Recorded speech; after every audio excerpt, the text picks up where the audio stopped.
Well, in the wake of allowing a new beer into the Perfect Beer Roundtable, we got to ask, because with the Erdinger here, the Erdinger Dunkel, I mean, it says on the bottle, secondary bottle fermentation. We've talked about bottle fermentation already, but this one in particular makes use of what's called the Bavarian Double Maturity Method. What do we know about this, Alessandro? Is this is this different from regular bottle fermentation? From what I understand, they're kind of the same, but this is something a little special, right?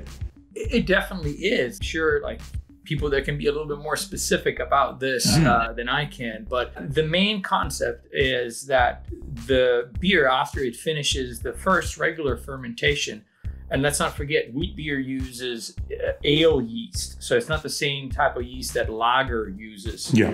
And once it finishes this first round of fermentation, they add some freshly fermenting wort and some yeast again into the beer. So this produces a second fermentation. Yeah. That's what they call like the second fermentation.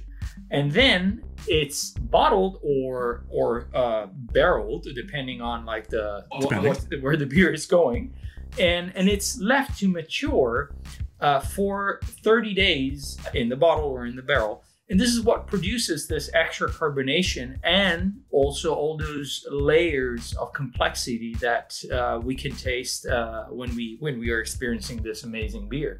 So because it's using the ale yeast, as you mentioned, that makes use of top level fermentation as well in that case, right?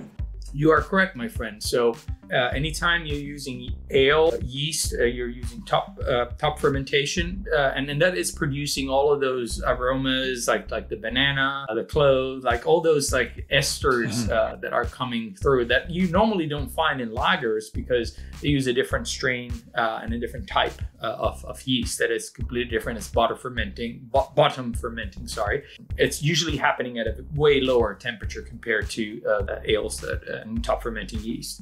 There you go, guys. So if you're shopping for a specific beer, you're looking around your local beer store, and you see a bottle that mentions secondary bottle fermentation, you know what to expect, and specifically with this Bavarian method. So one thing I didn't notice, that they have that little seal on the bottle, right?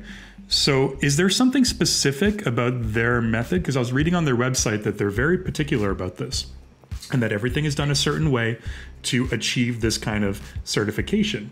As the Bavarian Double Maturity Method. Is there something specific about the process that gives it that particular certification? I'm sure like the stages and the way they do it, like it's different. But this specific seal that you're referring to, is currently held by like 3 breweries. There you go. And one of them is obviously Erdinger. Yeah. The way they're doing it really involves this like these different stages. And one thing that I forgot to mention that is also important to bring up is that the beer is not pasteurized. There we go. So the pasteurization process is involved in a lot of breweries for the fact that it kills the yeast right before it's sent out. Like, so that it's exposed to a very high temperature for a short amount of time.